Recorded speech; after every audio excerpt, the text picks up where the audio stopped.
আগে জাতীয় নির্বাচনের দাবিতে বিএনপি সমর্থিত সাবেক জনপ্রতিনিধিদের স্মারকলিপি। কাল দলের বর্ধিত সভায় অংশ নেবেন ৪,০০০ নেতাকর্মী।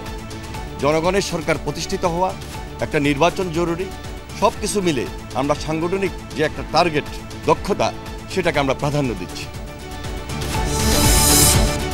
ডক্টর ইউনূসের আমন্ত্রণে মার্চে ঢাকায় আসছেন জাতিসংঘ মহাসচিব। ৬ মাসে ভঙ্গুর অর্থনীতিকে গুছিয়ে এনেছে অন্তর্বর্তী সরকার, বললেন প্রেস সচিব। এমন ইনভেস্টমেন্ট আমরা চাচ্ছি যেটা বৈশ্বিক যে চেঞ্জের সাথে এটা মিলে।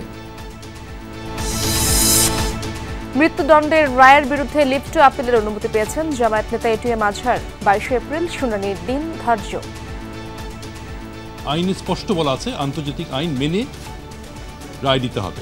এটা ওনারা মানেননি এবং ওনারা যে ব্যাখ্যা দিয়েছেন সেই ব্যাখ্যাটা আন্তর্জাতিক আইনের বিরুদ্ধে ছিল।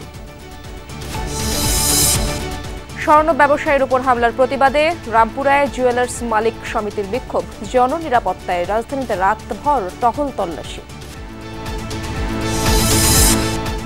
বাজারে সক্রিয় সিন্ডিকেট, শুল্ক ছাড়ের প্রত্যাশিত প্রভাব পড়েনি খেজুরের দামে। প্রথম রোজা থেকে ভেজাল বিরোধী অভিযান চালাবে বিএসটিআই।